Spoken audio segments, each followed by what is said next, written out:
तबल्याच्या तालावर सर्वांना मंत्रमुग्ध करणारे उस्ताद आपल्यातून हरपलेले आहेत। संगीत जगातील अत्यंत दुःखद बातमी समोर आली आहे, ते म्हणजे तबला मास्टर झाकीर हुसेन यांचं दुर्दैवी निधन झालंय। एक काळ असा होता की झाकीर हुसेन यांच्या कॉन्सर्टमध्ये वेगळीच गर्दी पाहायला मिळायची।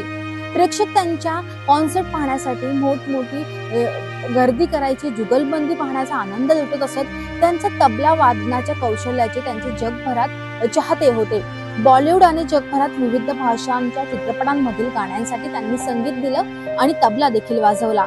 ते त्यांच्या क्षेत्रामध्ये सर्वात दिग्गज होते। संगीत विश्वातील त्यांच्या योगदानासाठी त्यांना 2002 मध्ये पद्म आणि 2023 मध्ये पद्मभूषण पुरस्काराने गौरवण्यात आलं होतं।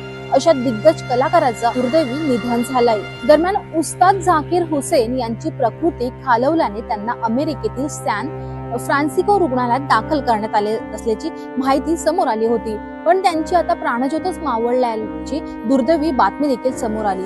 उस्ताद झाकीर हुसेन गेल्या काही वर्षांपासून हृदयविकाराच्या आजाराचा सामना करत होते। त्यांची प्रकृती बिघडल्याने त्यांना रुग्णालयात दाखल करण्यात आलं होतं, पण उपचारादरम्यान त्यांचा मृत्यू झाला।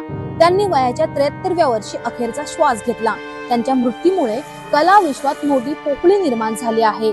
अशा दिग्गज कलाकाराला भावपूर्ण श्रद्धांजली।